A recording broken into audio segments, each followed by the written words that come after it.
Shropshire, October 1818. It was the settled conviction of the whole Vayner road, a conviction the road had arrived at, as the soundest convictions always are, from the dry side of a study window, and never once from the box of a wagon at midnight in the wet, that the turnpike over Cadmoor Bank was past saving, and had been past saving these 6 years, and was fit now for nothing better than to have its gates taken down, its milestones carted off for somebody's gateposts, and its debts divided quietly among such trustees as had been unwary enough to lend it money.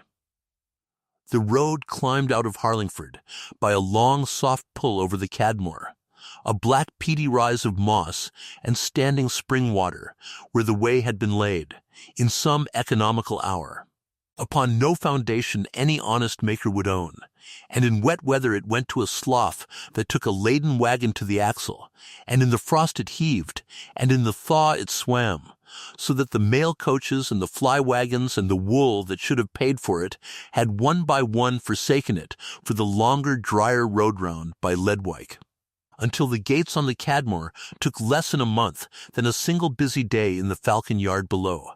And it had passed, in the minute book of the trust, from the new road over Cadmoor, in good repair and well used to, at the last, the Cadmoor road, past saving. It was the peculiar distinction of the Cadmoor that in 6 years no gentleman of the trust that governed it had ever once driven it in bad weather in the dark. This is worth the setting down, because it is the whole of the story that follows, for a road, like a reputation, will only ever bear the weight its foundation was made to carry. And no man's fine report upon the surface can add a ton to that, nor his contempt take a ton away. On a raw October evening, in the long room of the Falcon Inn at Harlingford, with the yearly letting of the tolls advertised for 8 o'clock, and the trustees met beforehand over the accounts, Marcus Cardell, 4th Earl of Enderby, delivered the judgment that the county would be repeating. With steadily increasing enjoyment, and at his own expense, for the better part of 2 years. He was in the chair.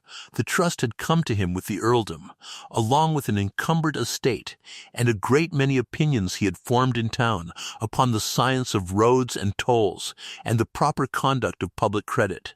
And open before him on the table lay the elegant printed report of a fashionable consulting surveyor up from London, a Mr. Possart, who had ridden the Cadmoor once, in June, in a dry week, in a well-sprung chaise, and pronounced with beautiful finality that the road could not be made to pay, and that the trust's only rational course was to let the tolls cheap for a long term, cease all repair beyond the barest patching, and suffer the thing to lapse decently. A young woman seated below the salt with her father, a coaching innkeeper's daughter, present on his business, and asked for her opinion by nobody, had just observed, in a level and unhurried voice, that the Cadmoor road might repay the mending after all. The Earl did not look up from the report. "That road is past saving. Take down the gates," he said to the surveyor at his elbow. And then, still without lifting his eyes, in the tone a man employs for a draught from an ill-fitting door, "And if Miss Ashby has views upon the theory of tolls, Mr. Slade, she may retail them to the ostlers in the yard. I am told that in the coaching interest an opinion will always fetch its price in horse-corn, provided it is offered loud enough and near enough to the stable." Within the week, Miss Ashby had taken the tolls of the Cadmoor at auction. And by the spring after the winter that this history turns upon, this is the end of the story, and we shall come round to it in good order. But it is only fair that you should know the road the tale is travelling. The Earl of Enderby, the best read and most modern man upon the whole bench of trustees, would be standing bare-headed in the yard of the Falcon with his hat held against his breast, asking the terms of the young woman he had not troubled to look at, and the road he had condemned in 6 words would be by the common consent of the very county that had laughed at her all spring. The soundest hard road between Shrewsbury and the Welsh coast, the one His Majesty's mails had themselves come back to, and when his aunt asked him, with the family plainness, What in heaven's name he had meant that evening at the Falcon, his lordship would discover, to his considerable discomfort, that he could not for the life of him remember what he had meant by it at all. But that is a year and a half on. This is the October before, and we must begin where she began, which was, as it happened, standing to her boot-tops in the black moss of the Cadmoor in a cold drizzle, an hour before the Earl pronounced it past saving.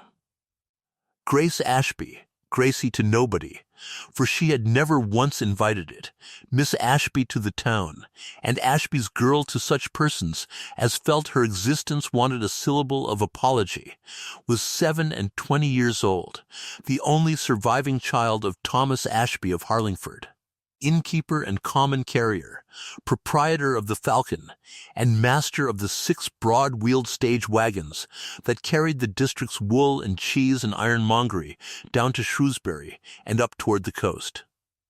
Her mother had been gone these 17 years. Her father, left with a grave, watchful daughter who asked what things cost and remembered the answer, did the only sensible thing a busy man could, and put her to use.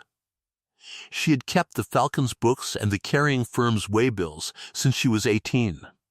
She could tell you what any hill in 3 counties cost a loaded wagon in the extra horses it took to top it. She had caught a Ludlow corn factor in a short wait at 20. And she had saved her father £90 at 23 by reading a job master's forage account more closely than the man who wrote it. She had, besides, a rule her father had taught her the way other fathers teach a daughter her catechism. She never let him judge a road by the look of its surface. A surface is a promise, Grace, Thomas Ashby liked to say, and the bottom is the payment. Any fool with a cart of gravel can lay you a fair-looking road to ride over in June, judge no road, and no man by the top of it. Get down in the wet and feel what is underneath. It is necessary to say plainly, because the parlors of the town said it often and less kindly, what Grace Ashby was not. She was not a beauty, though a long way from plain. She had a clear, composed, attending face, and a way of looking at whoever was speaking as though what they said might be checked, later against the road itself. She was not accomplished, and she was not married, a circumstance the town attributed to the ink on her fingers and the road grit on her boots, and her father to the poverty of the arithmetic that had so far presented itself. She had observed that a prosperous innkeeper's daughter with expectations drew a particular sort of suitor, had priced that sort accurately, and declined to buy. The Ashbys had a plain interest in the Cadmoor beyond the wagons that labored over it. Old Thomas held 4 of the trust's mortgage bonds, lent in a hopeful year to help mettle the road, on which no interest had been paid these 3 seasons, and which the town now reckoned so much waste paper. So when the yearly letting was advertised at the Falcon, and the whisper went round that his lordship meant to let the tolls cheap for a term and give the road up, Grace did the thing she always did before she would let a farthing of her father's money ride on anything. She went and walked it.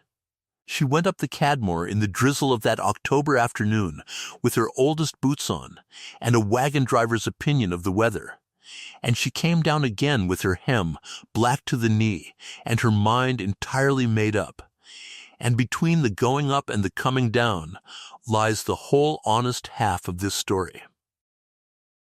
What Grace Ashby read on the Cadmoor that afternoon, she read with her boots full of bog water and her gloves off in the cold, which is the only way anybody has ever read anything true about a road.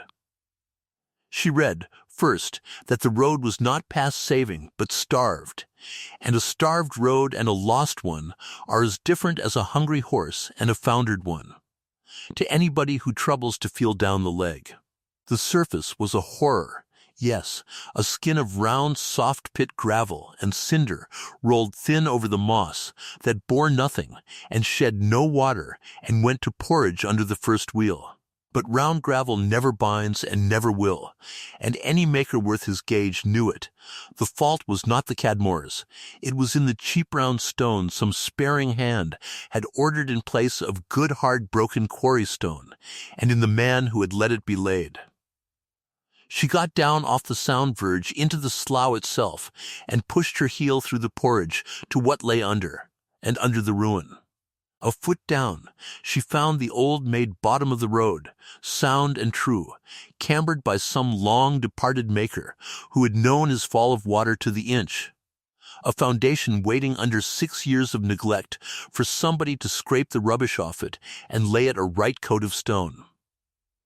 And the moss that everyone said had drowned the road had not drowned it at all. The side ditches that should have carried the spring water clear away were choked and slumped, and in 3 places filled in outright, so that the whole hill's water that a fortnight's honest digging would send harmlessly down the brook was instead standing in the road and being churned through the gravel by every wheel that passed, unmaking by night what the mails wore down by day. And she read, third, because she made it her business to know what moved on the roads of 3 counties, and had sat in the Falcon's own yard counting wheels since she was a child, exactly what the Cadmoor would be worth within the year if it were made to bear. The road was the short way. That was the plain, unarguable geographical fact the whole elegant report had contrived to walk round. From Shrewsbury toward the coast the Cadmoor saved a loaded coach the better part of 2 hours, and a change of horses over the long crawl round by Ledwyche, and the only reason on God's earth that the mails and the wagons went the long way was that the short way was, at present, impassable in the wet. Make it hard and dry and open, and the traffic would come back to it the way water comes back to the low ground the instant you unstop the drain. Because carriers and mail guards are the most ruthlessly practical men alive, and will always, always take the road that keeps their time. The tolls of the Cadmoor were not small because the road could not pay. They were small because the road was starved, and undercounted on top of it, and let cheap to a man who had every reason to keep the takings looking poor.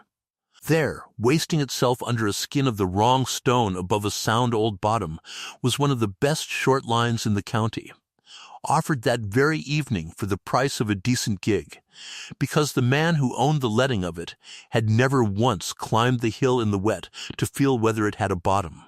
She came down the Cadmoor with her hem ruined, and was in her place below the salt in good time to see the men transact.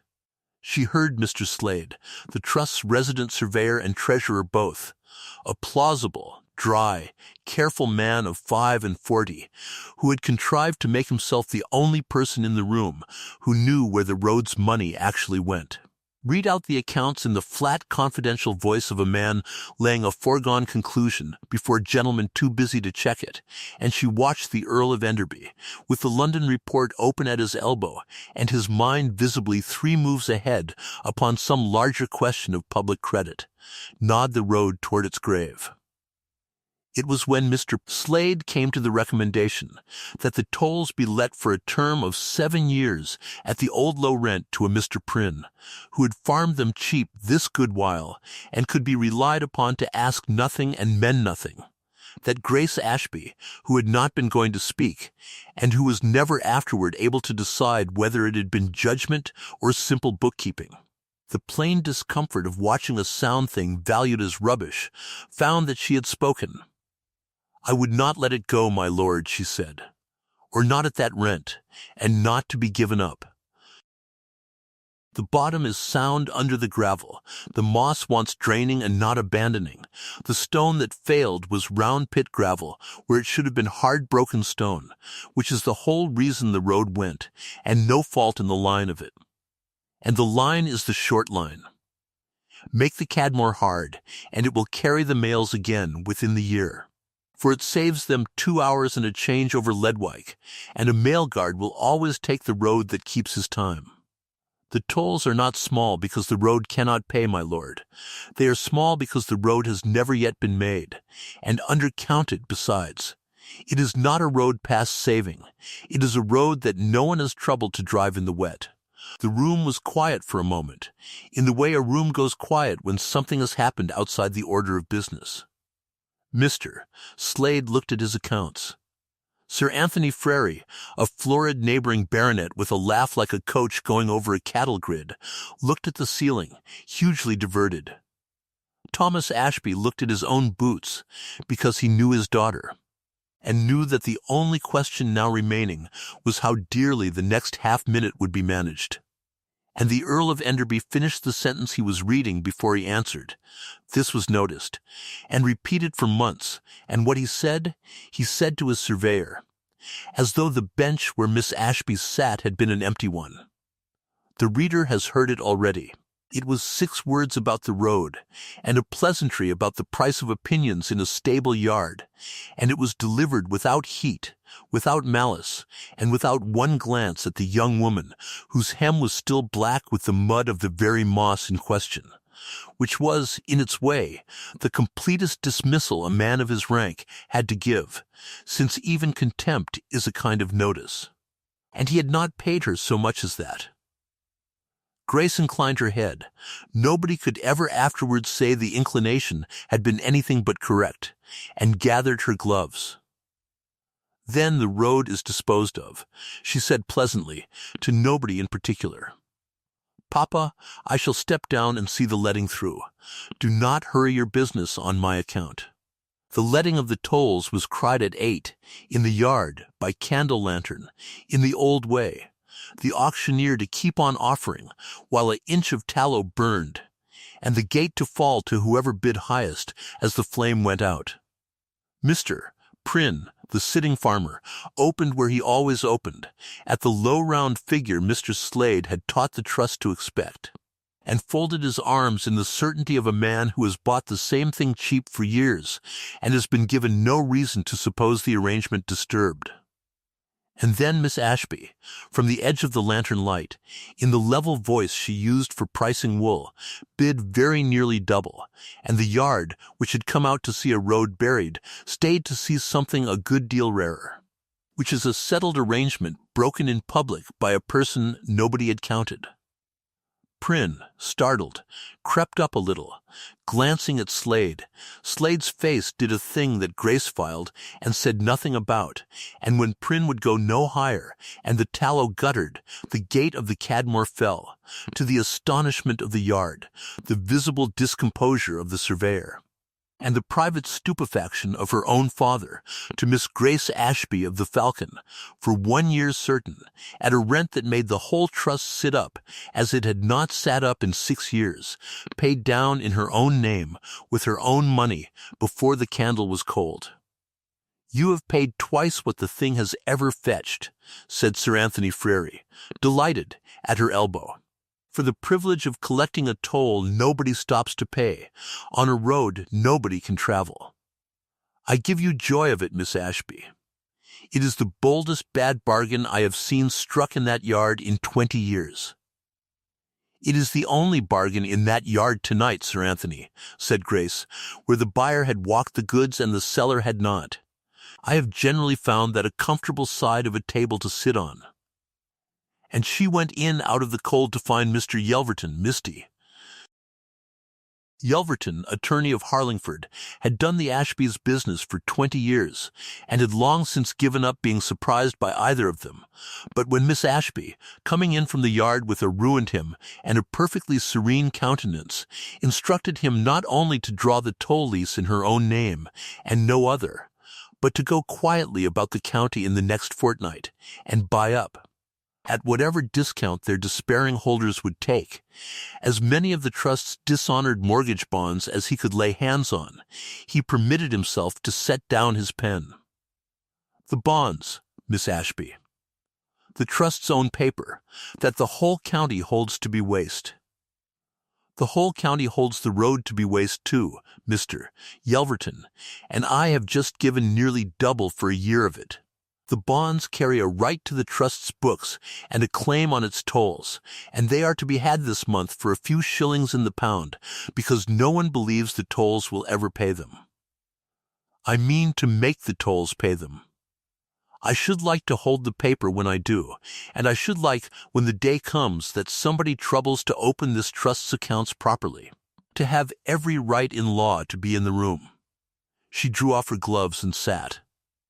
The lease in my name, the bonds as cheap as grief will sell them, and no noise about either. I do not want a bargain talked of. I want a road made, and the standing to make it, before his lordship's surveyor has finished counting what I mean to cost him." The county did laugh. It is only fair to the county to say that the joke, as first received, was a good one. Ashby's girl, the ledger-keeping one, with the ink on her fingers and the grit on her boots, had been set down by the Earl at the letting, and had thereupon, in what the parlours agreed could only be a fit of wounded female temper, thrown away a year's good money on the privilege of keeping toll-gates on a bog. To spite him, Sir Anthony Frere told it at 11 dinners in a fortnight, and it grew in the telling. By the 8th, Grace had wept in the yard.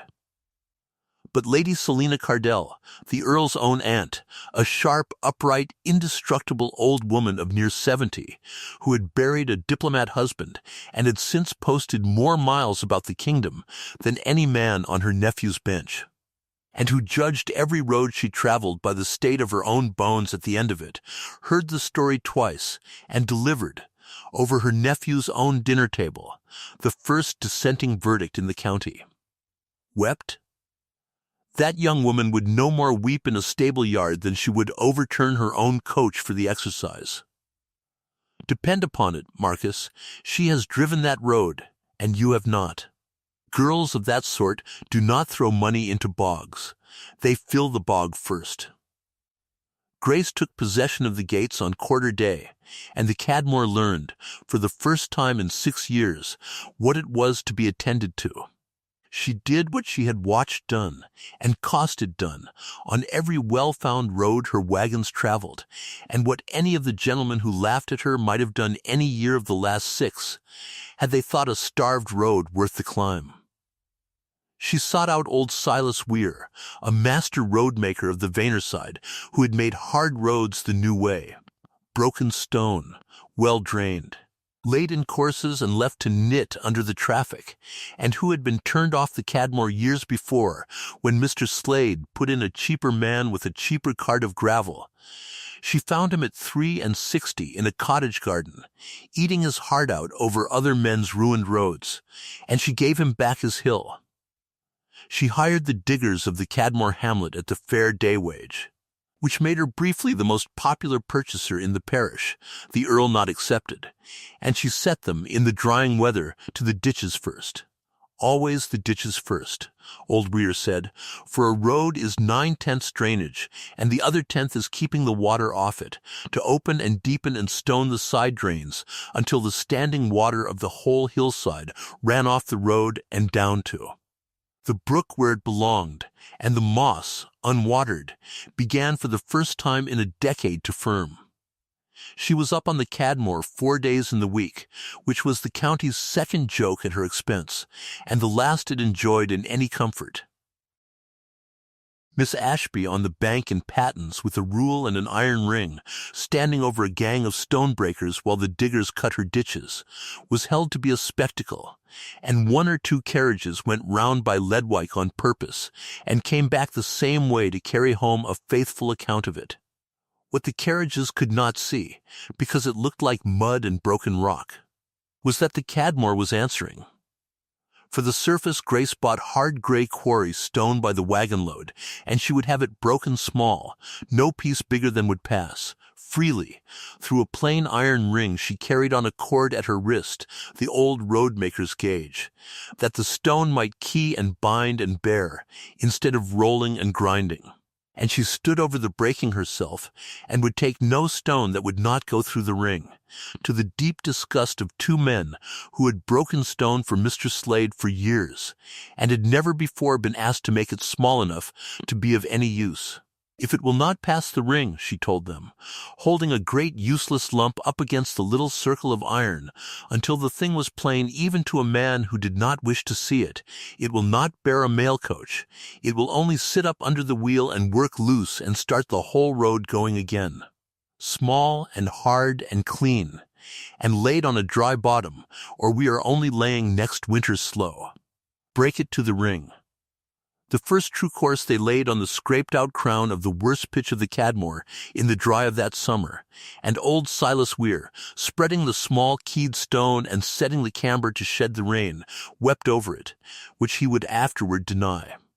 When the first stretch was down, and knitting hard under the carts that brought the stone, and a man could stand on the Cadmoor in a shower and watch the water run off the crown into the open ditches and away, clean.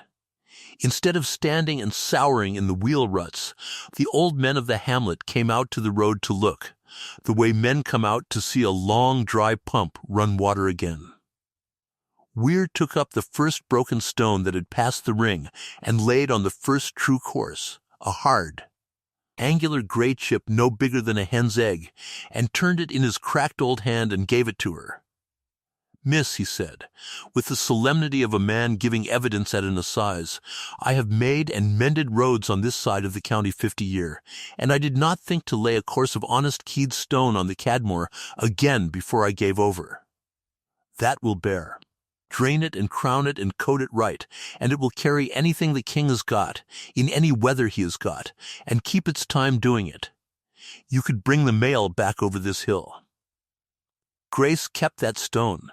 She dropped it into her work-bag beside the little iron ring, and if, on certain evenings, having balanced the day's takings at the gate, she turned the small hard thing over in her fingers rather longer than the settling of an account strictly requires, she had at least the satisfaction of knowing that nobody saw her do it.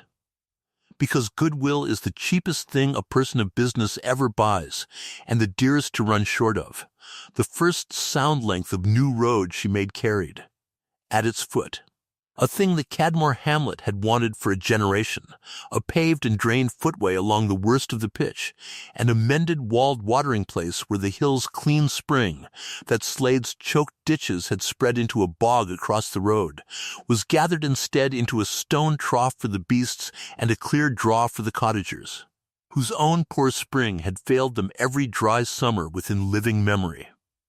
It cost her £11.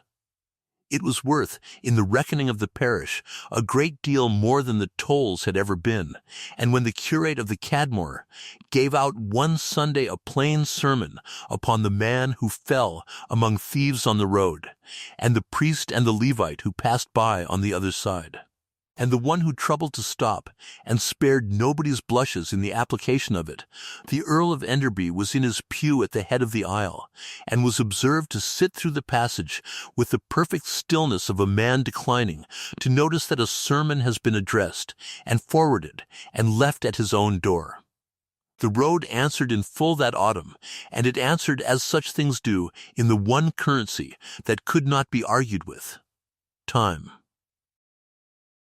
Grace had let it be known, quietly along the coaching interest, she had the whole fraternity through the Falcon Yard twice a day, and needed no other post, that the Cadmoor was hard and open again, and would save a coach its 2 hours, and one grey morning a lightly loaded fly-coach, greatly daring, tried the short way for the first time in 6 years, and came down off the Cadmoor into Harlingford dry, clean, and 40 minutes to the good, its driver shaking his head over the wonder of it. After the fly came the wagons, and after the wagons at last came the thing old Weir had promised, and Grace had staked a year's money on. The guard of the down mail, the crack night coach that carried His Majesty's letters toward the coast, and was judged, by everybody who kept a road, the truest possible test of one, since the mail must keep its time or answer for it to the post office, and had deserted the Cadmoor for its swimming in the first place, was persuaded to try the short road again, and the down mail took the Cadmoor at speed in the dark, and never checked, over hard-keyed stone laid on a dry bottom by an innkeeper's daughter, and it turned. Off old man, and made up 11 minutes of lost time on the stage, and came down into Harlingford, with its guard leaning from the seat, to see by whose miracle the hill had been mended. At the foot the guard did the thing the mail's guards did at the end of a stage. He entered the exact minute of his passing on the printed time bill he carried, the paper the post office lived by, the plain, unbribable record of when the king's letters came and went, and the time bill said, in figures no surveyor's report could talk round, that the Cadmoor road was the fastest hard ground between Shrewsbury and the sea. Grace begged that first-time bill of the guard for a keepsake, and he gave it her with a flourish. And she folded it once and laid it in her work-bag on top of the deed of the lease, beside the little iron ring and the first hard stone, where her whole case now travelled about the county with her, folded small, against the day she should want to lay it on a table. It was the great winter that turned the county's laughter sour in its mouth, and Mr. Slade along with it. It came on hard and early after that, a black ringing frost that held for 3 weeks and bound every road in the county like iron. And then, in the way that happens perhaps twice in a generation, a sudden heavy thaw with a warm gale and 3 days of rain on the top of it, so that the whole country let go at once. Every soft, ill-drained, ill-made road in 3 counties, which was very nearly all of them, and the long Ledwyche road, worst of all, came out of the frost with its bottom turned to grease and its ditches overrun, and went, within a day, to a bottomless slough that took a coach to the fellows and held it. One after another, through that dreadful week, the roads of the county came to a stand, the mail an hour late, then 2, then turned back. Wagons abandoned to the axle with their loads on the open hill, the fly coaches given up altogether, the whole ordinary circulation of the country choked in mud, and the coaching inns full of stranded, furious travellers with nowhere to go. But the Cadmoor, drained to the brook, crowned to shed the rain, coated a foot deep in hard-keyed stone laid on a sound old bottom, and looked to every day by a woman who had a year's rent and a good deal else riding on it staying open, the Cadmoor took the thaw and the rain, and never softened. The water ran off it into the ditches and away, as it was meant to, and it lay hard and dry and passable, the one whole road in a county gone to grease, taking in a single day at last. More traffic and more toll than it had taken in the 6 years before Grace Ashby ever climbed it. Now the Earl of Enderby had cause, in that very week, to be upon the road himself, and in a hurry. A matter had blown up touching his encumbered estate, and a meeting of his own creditors in Shrewsbury, that a prudent man could not miss, and his own approach and the whole of the Ledwyche road were, that morning, an impassable slough. He had put a good deal of faith, over the years, in going by the long road because his surveyor's reports had told him the short one could not be trusted. And he came, that black afternoon, to the hard fact that governs all reports in the end, which is that the ground does not read them. His own carriage foundered to the axle a mile short of Ledwyche, and the Earl of Enderby, who had never in his life been late for anything, was brought at last, cold and mired, and very nearly out of time, to do the one thing he had spent 6 years arranging never to do, to turn his horses, and come back and try the Cadmoor, the road he had condemned. Kept by the woman he had told to take her opinions to the ostlers, he came to her gate in the last of the light, and it was Grace herself who was there, in a man's caped coat over her green wool, and her bonnet running with rain, come up to see her road through its hardest day, and whatever the Earl had prepared to say on the drive over, the sight of the Cadmoor took clean out of his mouth. It was not that it had grown handsome. It was that everything in view was reasoned. The ditches ran full and clear, where every other ditch in the county had burst. The crown of the road stood dry and hard under the downpour, where every other road was a lake. The stone lay keyed and firm, where every other surface had gone to porridge, and the whole of it hung together, in the failing light, like a well-kept set of books that came out right at the foot of every column. The Earl had spent a hard year learning his own ruined estate out of ledgers, and he was, whatever else may be said of him, a man who knew sound administration when it was laid before him, and here it was, laid before him a foot deep on a hillside, keeping the one open road in the county open by main competence on the filthiest day of the year. He sat in his mired carriage at her gate a moment longer than a man sits who is only deciding what to pay.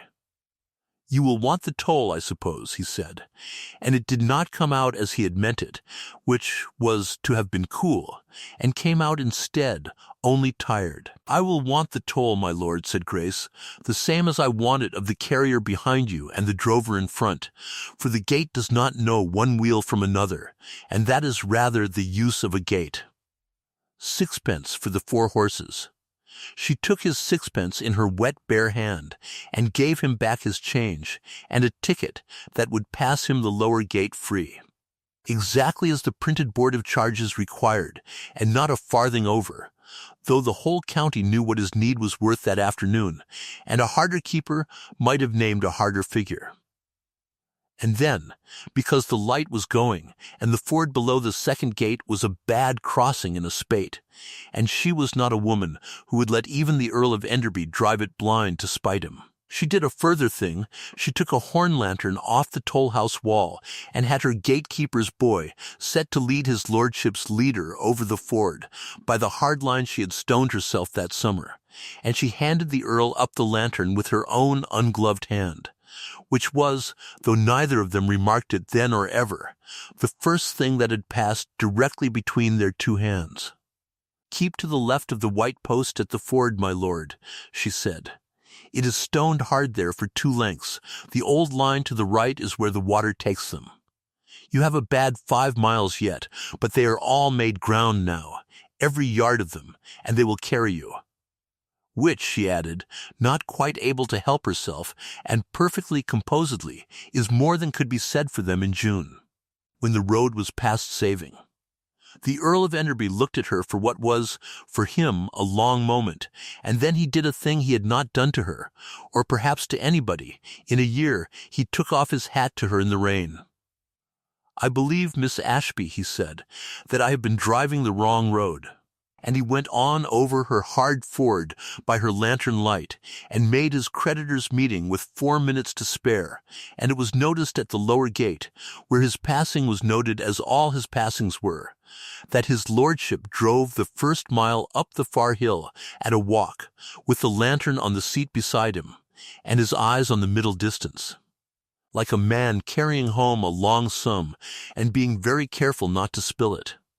After that winter, the thing became a public reckoning, in the one way that could not be undone, for what saves a road's reputation, in the end, is not a report, but a record, and the record was the mails. The post office kept its own surveyor of the roads, a Mr. Truscott, a dry, spare, incorruptible official whose whole business in the world was to ride the kingdom, timing the mails against the clock and pronouncing, without fear or favor, which roads were sound and which were founderous, and who knew a lord's road from a carrier's not at all, timing them both by the same watch. And Mr. Truscott, hearing that the down mail had kept its time over the Cadmoor through the very week that every other road in the shire lay at a stand, came and drove the hill himself, twice in bad weather, with his watch in his hand, and he did with it exactly what he did with every road, which was to believe the watch and nothing else. He timed the Cadmoor hard and open against the Ledwyche road foundered and long, and he wrote his report, and upon his report the post office did the thing that settled the whole business, past the reach of any laughter in any parlor. It ordered the mails off the long road and back over the short one, and directed that His Majesty's mails to the coast should thenceforward run by the Cadmoor, over the hard-keyed road made and kept by the lessee of the tolls, which is to say, in the plain hearing of the county, over Grace Ashby's road. The clerk read the order in the flat voice that clerks keep for other men's fortunes, and every man in the coaching interest could do the sum in the time it took to hear it, for the coming of the mail to a road brings the fast coaches, and the posting after it as surely as the tide follows the moon, and doubles a toll and doubles it again. And the story was over every dinner table in the county by Sunday, no longer the comedy of Ashby's girl and her toll gates on a bog, but in its second and far more durable form, the form that stings. Enderby called the road past saving, and would have taken down the gates, and let a woman he told to keep to the stable yard carry them off at double rent. And she made the truest hard road in the county out of it, and kept it open through the great thaw, when every road of his own was at a stand, and brought his Majesty's own mail back over it, and drove home and said not one word about any of it. It is one thing to be laughed at for a bad bargain, it is another, and a far worse one to a man of the Earl's composition, to be shown up in the face of the whole county as the man who governed a road into the ground, and then condemned it. He sat through the Trust's next meeting with the sensation, wholly new to him, of a man who feels a single thread given a coat he had believed sound, and begins to understand that the whole garment may be strained, for if the Cadmoor had never in truth been past saving, then the question was no longer what Miss Ashby had made of it, but what else had been mismade and misreported in his name all these years, while he believed himself the careful one. And below that lay a worse question yet, why an innkeeper's daughter with the road grit still on her boots had made him true ground, and given him her lantern to cross a bad ford on the day his own roads failed him, when he had set her down before witnesses, and what, precisely, it was that he had said to her in return. He went home to Renmore and sent for the Trust's books, the whole 6 years of them, and there he did the wrong thing first, as even careful men will when the sting is fresh, and it is greatly to the credit of the story that he did, because it was the making of all that came after. He did not, that first raw week, suspect his own surveyor. The habit of trusting his own administration was the very thing that had ruined him, and it does not break in a night. He suspected the woman who had shown him up. And Mr. Slade, scenting at last the direction the wind had turned, and cornered by a set of accounts that had begun, very slightly, to steam in the warmth of his master's new attention, helped him to it, with the poisonous, respectful, entirely factual art of the frightened underling begging leave to observe that Miss Ashby's toll returns had risen with a very convenient suddenness, that her father kept the Falcon and the carrying firm both, so that half the wheels she counted at her own gate were her own, and might be counted or not as she pleased, that the whole coaching interest was beholden to the Ashbys, and would swear to whatever she liked, and that it was a strange thing, was it not, my lord, that a road 6 years past saving should have carried off the mail itself in a single winter, as though a sound road could be conjured out of a bog by a clever woman and a friendly guard's watch. It was untrue in everything but its facts, which is the most serviceable kind of untruth there is. And the Earl, this must be set down plainly, because his biographer in these pages has grown fond of him. And fondness is no license for a false account. The Earl gave it harbor. Not belief, harbor.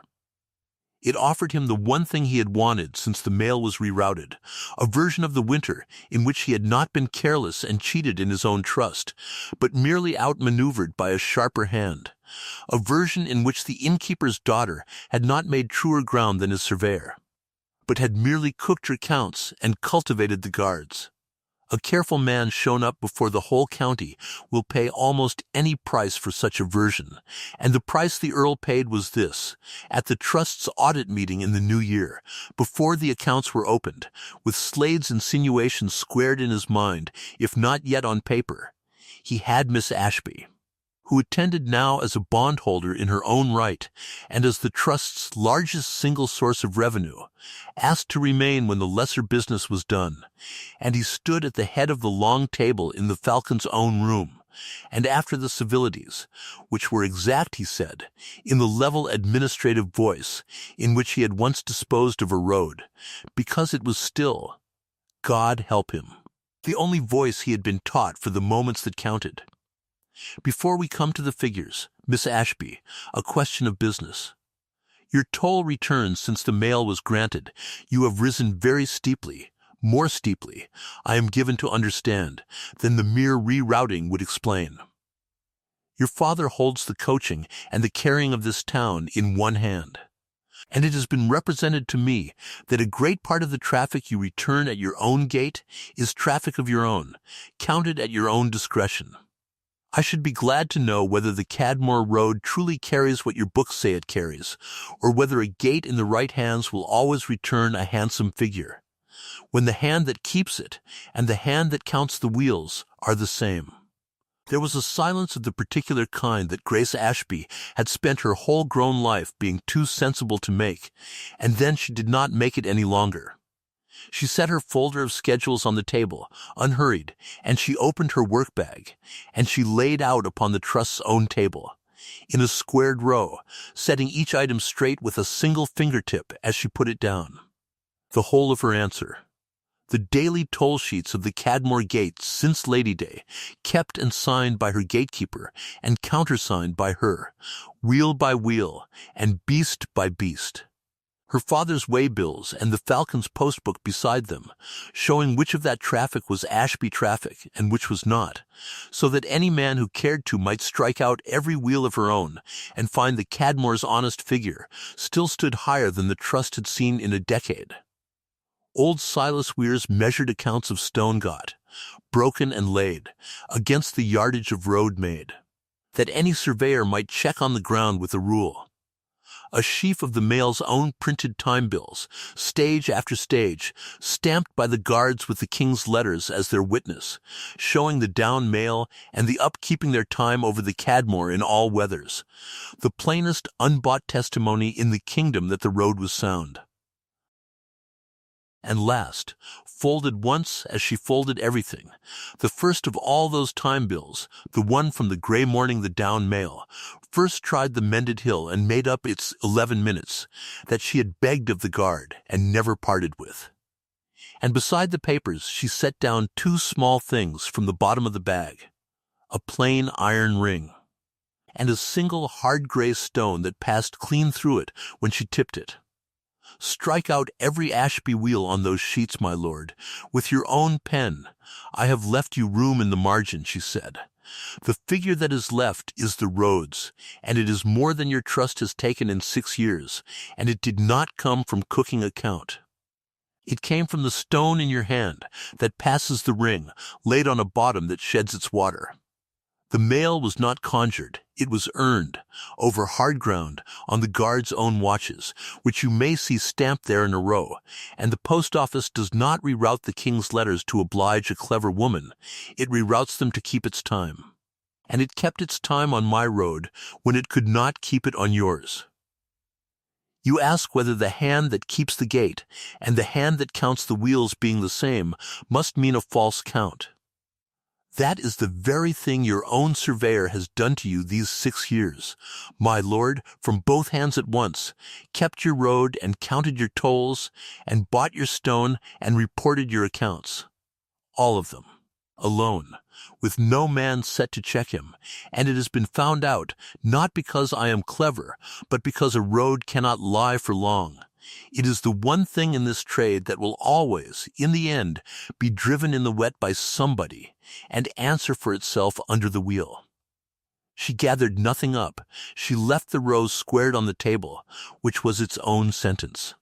The mail will run, and the tolls will be paid on the days named.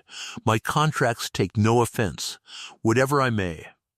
But I am not at leisure to widen our dealings, my lord, and I will tell you why, since you are owed a plain answer. It is not the suspicion. Suspicion is weather, and I have driven in worse. It is that you condemned my road without walking it, and let your surveyor keep it, and count it and report it without once checking him, and believed his whisper against me, without opening the books that were under your own hand the whole time. You are the most careful man in this county, my lord, everywhere but where the looking would cost you the trouble of doubting your own house. I have been the honest keeper on one careless gentleman's road already this year, and made him true ground at a fair toll, and I have no ambition whatever to be told I am the thief on it as well. Good evening. The inclination of the head, for the second time in this history, was correct.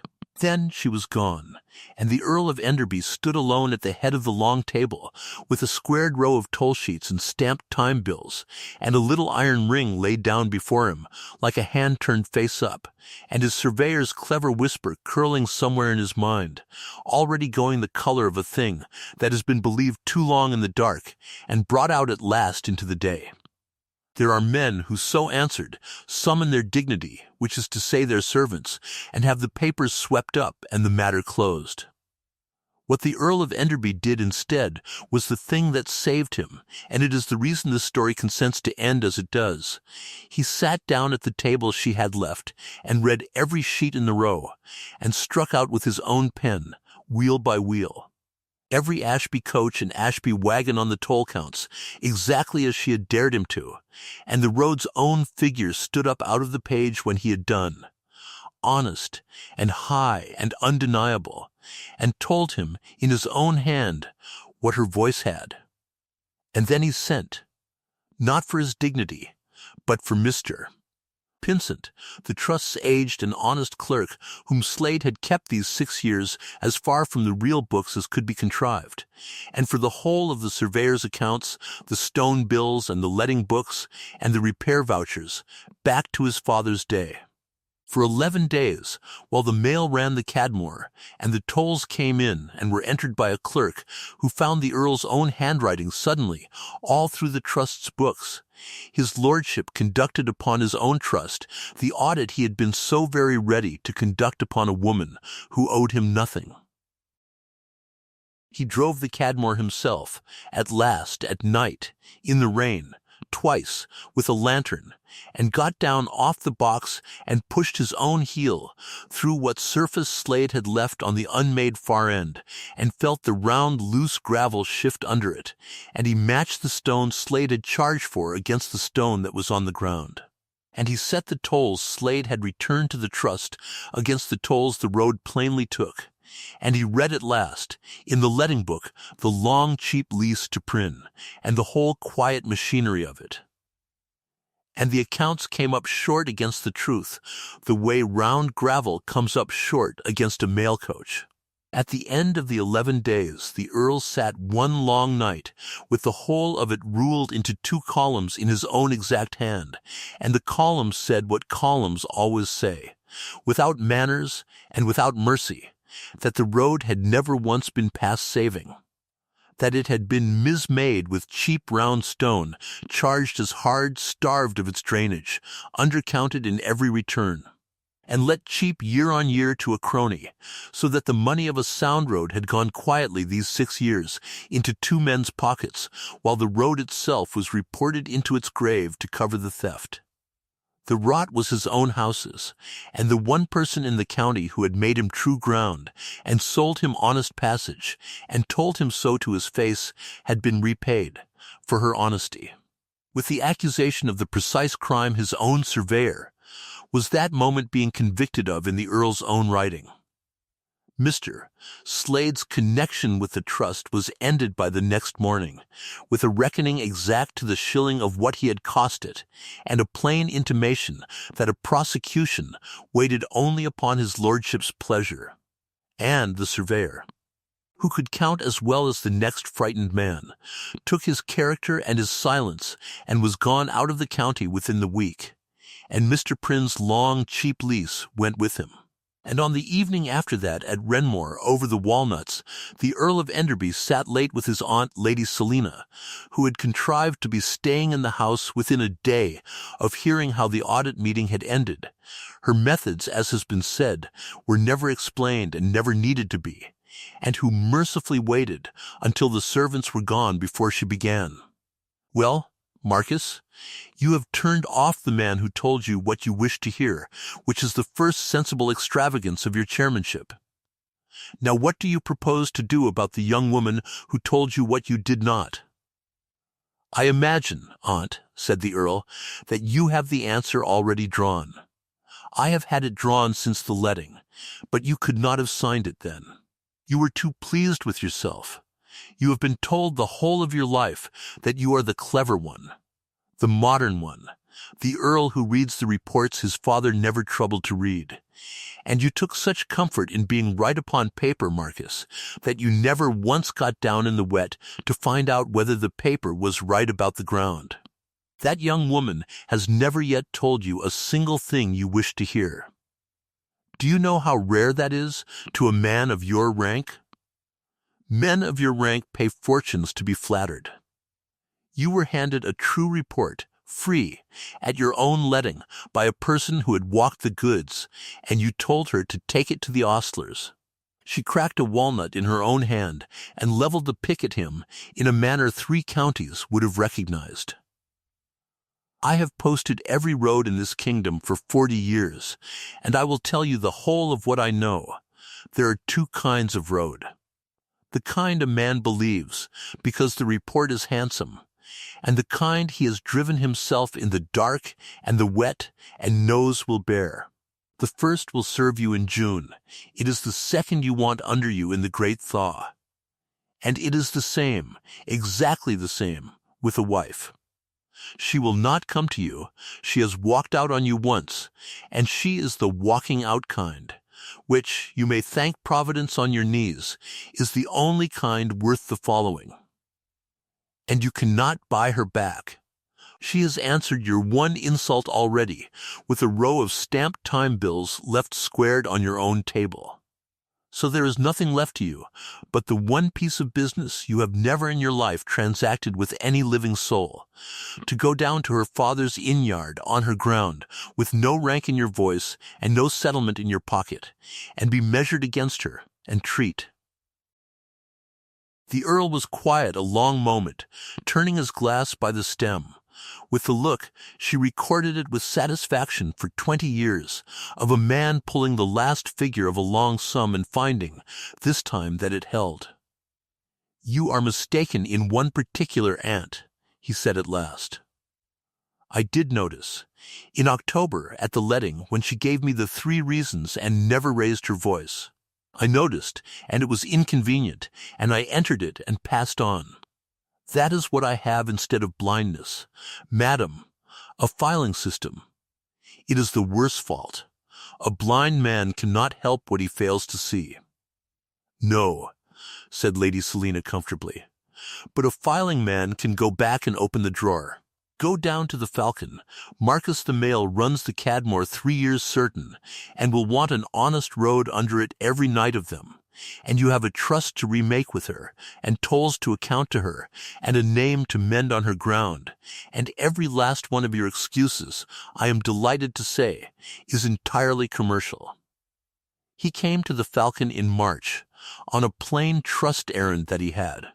For the first time in his life, arranged to have no other business behind, and he was kept waiting 20 minutes in the small inner parlor, where the Ashbys did their accounts, under a great framed chart of the coaching roads of 3 counties, and a row of the wagon way bills on their file, with his hat on his knee, while a carrier's reckoning was finished beyond the door.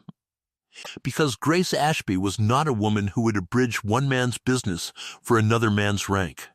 What he thought while he waited, he never afterward told anybody, but when Grace came in at last, with the ink still on her fingers and the carrier's account in her hand, he stood and did not begin with the weather. "Miss Ashby, in October, at the letting, you offered me, unasked and for nothing, the 3 soundest sentences ever spoken about a road of mine, and I told you to take them to the ostlers. In the great thaw you sold me honest passage at a 6-penny toll, when a hard keeper might have had my whole errand at ransom, and lent me your lantern over a bad ford when my own roads had failed me. And I have never yet thanked you for either, which I am here in part to mend. And in the new year I did the worst thing of the 3 I asked you, on a frightened man's whisper, whether your honesty was a conjuring trick, and you answered me with a row of the king's own time bills and left them squared on the table, and were good enough not to have me put out of the room, which I had earned. I am not come to apologize, or not only. An apology is a coin a gentleman may mint at his own pleasure, and you have taught me a proper suspicion of any payment that costs the payer nothing. I am come to be measured, and to treat. I want the trust to buy your road-making for the whole of the Cadmoor and the Ledwyche both, at what your stone and your drainage are worth, and not at what my winter made me glad to pay. I want to set the trust's accounts open to any bondholder that asks, yourself the first, for I have driven my own road in the dark now, and pushed my own heel through my own surveyor's gravel, and I have no wish ever again to be the last man in the county to know the state of his own ground. I want an agreement between the trust and the falcon to run the length of the mail contract and beyond it, that survives my temper and yours, though I am reliably informed only one of us is troubled with the article. And this with the smallest pause, no longer than a gate takes in the swinging. I am instructed by my aunt, and by a conviction that arrived, as all my convictions do, some months after the invoice, that I am to say the whole of it plainly, and on your own ground, and this is your ground, so I will add the last item to the schedule, and you may strike it out without prejudice to the rest. I do not want the tolls of the Cadmoor back, I want the woman who made the road bare. Not rescued. You are the least rescuable person in this county. Not raised up. God knows you would audit the elevation and find it short. Wanted. As a man wants the one partner in the trade whose road is always the equal of her report, when his own has just been proved, in his own hand, to be false. And if that is not a lover's language, it is at least the only language in which I have never once managed to tell you a lie. There was a silence in the small parlor, and it is recorded that Miss Grace Ashby, who had answered an earl's insult within the week and an earl's insinuation within 2 minutes, looked at the last item on this schedule a long moment, and then said, in a voice her father through the wall did not recognize, being softer than the voice she priced wool in, "You will understand, my lord, that I do not pass a stone on a single throw." And then, the composure coming back like water finding its old ditch, the road-making, and the open accounts, and the agreement between the trust and the house we may draw fair today. Mr. Yelverton is across the street, and can be fetched by 4. The last item stands over. It is not struck out, my lord. It is only not yet passed, and I have a rule, that I learned young and have never had cause to regret, that I try a thing in the wet before I will warrant it will bear. You will drive the Cadmoor with me, if you please, in the next bad weather there is, not in June, my lord. I have had my fill of gentlemen who will look at a road in June. And we will see how you keep your temper on a hard night's ground with a woman who counts every wheel. And if you are still of this mind when we come down the far side, you may call again, when there is no other business whatever on the table between us, none at all, so that neither of us may ever pretend afterward that the accounts were mixed. That, said the Earl of Enderby, is the first ruling you have handed down all winter that has fallen in my favor, and he stayed, and drew the agreements fair with Mr. Yelverton by candlelight, and the Ashby's clerk dined out on the story of that afternoon for 11 years. The public reckoning, for in a county everything must be reckoned publicly, sooner or later, or it does not count, came at the spring quarter sessions, before the assembled magistrates and the whole business of the county, where the turnpike accounts came to be presented, and where there had been ugly talk all winter, half of it Sir Anthony Frere's, about the trust and its scandal, and the strange business of the woman and the mail. There was a place fallen vacant on the trust's committee, and old sores about the letting, and Sir Anthony Frere, who owed somebody something for a winter of being laughed at over a coach he had abandoned to the axle on the Ledwyche road, was heard to wonder aloud whether the sessions ought in prudence to weigh too heavily the returns of a road kept these 12 months, gentlemen, I mean nothing by it, under petticoat management. Whatever watches the post office may have been persuaded to consult. It was the Earl of Enderby who rose. He rose in the deliberate way he did everything, and the room went quiet, for the county had waited all winter to hear what his lordship would find to say upon the whole affair, and the county knew the settling of an account when it saw one get to its feet. "The bench has heard Sir Anthony," he said. "I have a declaration to make, and I will make the whole of it, because it has been making itself in my books all winter, and I had rather speak it plainly than have it whispered. In October last I took the chair of the Cadmoor Trust, and I called the road past Saving in the hearing of the lady who then took its tolls, and I would have taken down its gates. And I told her to carry her judgment to the ostlers. The county has enjoyed the comparison ever since. This winter, in the great thaw, my own approaches and the Ledwyche road both, that I had trusted upon my surveyor's word, went to a slough and stood at a stand, and the Cadmoor road, that the same surveyor had reported past Saving, lay hard and open, and carried the whole traffic of the county and His Majesty's mails besides, on the post office's own timing, and I have since driven that road myself, in the wet and the dark, and audited my own trust with my own hand, and found in my own writing that the road was never past Saving at all, but was mismade and starved and undercounted, and let cheap for years together by the servant I trusted and did not check, and the money of it taken, and the road reported into its grave to cover the taking. There is no petticoat management on the Cadmoor, gentlemen. There is management, of a quality I have had occasion to examine at my own cost and to my own shame, and I will tell this bench the whole of what I have learned by it. Whoever taught this county to laugh at a road it had not driven, and to trust a report over the ground, taught it at my expense. The lesson is paid for in full, out of my own pocket and my own pride, and the bench may have the good of it for nothing, which is a better price than I got.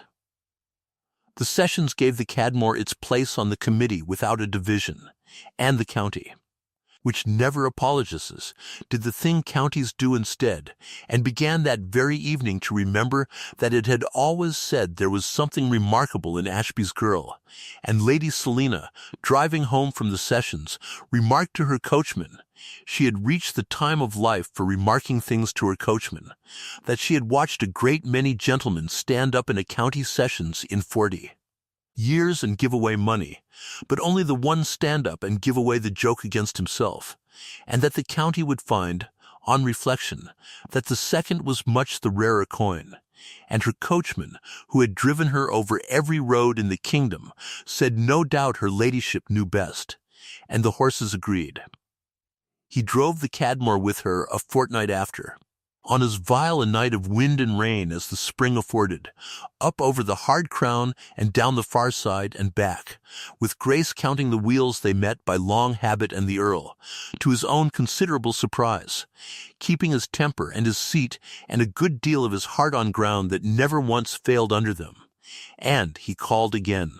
A 12-month to the month from the evening he had called the road past Saving, when there was no other business on the table, she had seen to that, having closed the trust's quarter 2 days early, which was the only public sign she ever gave. He came up the Cadmoor on foot that soft May evening, and found her at the crown of the bank by the second milestone, where the hard road ran dry and open both ways in the last of the light, and the ditches she had cut carried the day's rain down clear to the brook, and the mail's own ruts lay firm in the good keyed stone, and what passed there was brief, because the essential negotiation had been conducted all year in stone, and time bills, and one squared row of the king's own paper, and both parties came, as Grace observed, current in their accounts. "I am given to understand," said the Earl, "that you do not take terms from earls." "That has been my policy," Grace agreed. "It has served me tolerably, on the whole." "Then I have not brought terms." He stood on the hard crown of the road he had condemned, hat in hand, precisely at the milestone above the ford, where his own leader had been led over by her lantern on the worst day of the year.